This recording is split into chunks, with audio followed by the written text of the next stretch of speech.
पहली चीज़ ये कि अगर वो खैबर पख्तूनख्वा की सिक्योरिटी सिचुएशन पे बात करते हैं तो खैबर पख्तूनख्वा की सिक्योरिटी सिचुएशन आप पीटीआई के गवर्नमेंट से पहले देख लें, जो 2013 से पहले थी।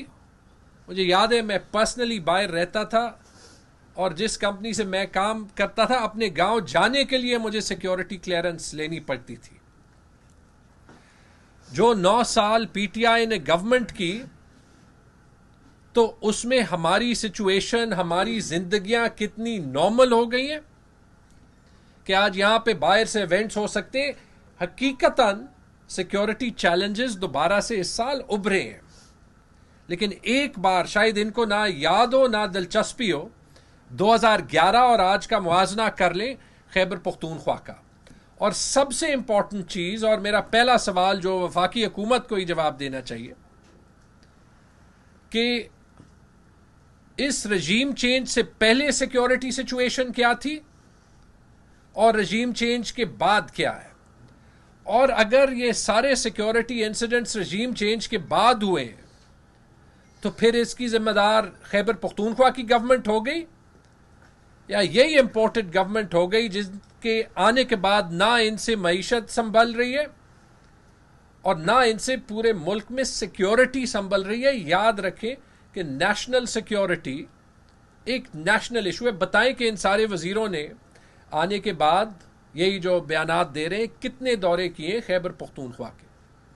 अच्छा, दूसरा सवाल, जो मिलिटेंसी रिलेटेड चैलेंज है, हम सबको पता है कि उसका जो सबसे पहला पॉइंट होता है वो बॉर्डर से होता है। बॉर्डर पे फेंसिंग हुई है, जो है उससे सिक्योरिटी बहुत जो है वो बेहतर हुई है।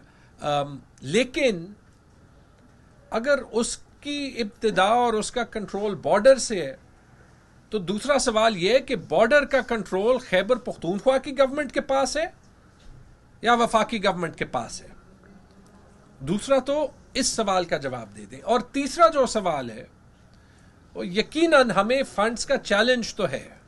वो तो आपसे ये शायद 10वीं बार यहां पे इसी कमरे में बात हो रही है। उसके अलावा एक प्रेस कॉन्फ्रेंस लाहौर में, 2 प्रेस कॉन्फ्रेंसेस इस्लामाबाद में, फिर एक प्रेस कॉन्फ्रेंस चीफ मिनिस्टर साहब ने इस्लामाबाद में की जिसमें सिर्फ खैबर पख्तूनख्वा के चीफ मिनिस्टर नहीं थे, गिलगित बल्तिस्तान के चीफ मिनिस्टर थे, आज़ाद कश्मीर के फाइनेंस मिनिस्टर थे और पंजाब के फाइनेंस मिनिस्टर थे। और चारों ने यह कहा कि फिलहाल जो फेडरेशन में, वफाक में जो सबसे बड़ा चैलेंज है वो ये है कि वफाक से सूबों को वो फंडिंग ट्रांसफर नहीं हो रही जो इस तरीके के चैलेंजिंग माहौल में बहुत जरूरी है और जो कि सिर्फ उनके ड्यूज है, जिस पे भी इन्होंने गलत बयानी की कि जी ये चारों पीटीआई की गवर्नमेंट से इन्होंने ये बताया।